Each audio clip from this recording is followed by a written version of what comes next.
Support for today's episode comes from Amazon. Amazon is working toward a carbon-free energy future, doing more with less, investing where it matters most, and supporting communities where we operate. Power plant retirement now requires replacement capacity. Missouri and Indiana have each enacted laws this year that block or condition power plant retirements on proof of replacement capacity, part of a wider pattern of states treating reliability as a prerequisite rather than a byproduct of the energy transition. Two states have now written a reliability first test directly into utility law. Missouri's Senate Bill 4, signed by Governor Mike Kehoe on April 9, 2025, requires utilities to certify to the Public Service Commission that they have secured an equal or greater amount of accredited generating capacity fully operational on the grid before closing an existing power plant for any closure occurring on or after January 1, 2026. Indiana's House Enrolled Act 1007, signed by Governor Mike Braun on May 6, 2025, takes a related but distinct approach. It requires utilities to disclose replacement accredited capacity for any planned retirement or refueling, and gives the Indiana Utility Regulatory Commission authority to order a utility to acquire additional capacity or to block the retirement outright if an investigation finds the utility's resources would fall short of state reliability and reserve margin standards. Neither law explicitly mandates a particular fuel source. Both are built around accredited capacity, the value a regional transmission organization assigns to a resource based on its actual contribution to reliability, rather than nameplate megawatts.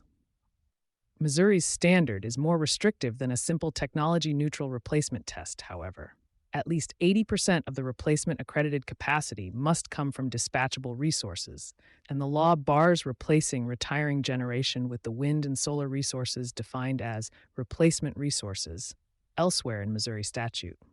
That leaves gas, nuclear, hydro, and storage as the qualifying paths, while standalone wind and solar generally do not count toward the requirement. The legislative shift tracks with strain already visible in regional capacity markets. PJM's base residual auction for the 2027-2028 delivery year, held in December 2025, procured 134,479 megawatts of unforced capacity at the federally approved price cap and still fell 6,623 megawatts short of PJM's own reliability requirement, the first time the entire footprint has missed that target. MISO's April 2026 long-term forecast projects regional peak load growing from 121 gigawatts in 2025 to 163 gigawatts by 2035, an increase MISO attributes largely to data center and large load growth.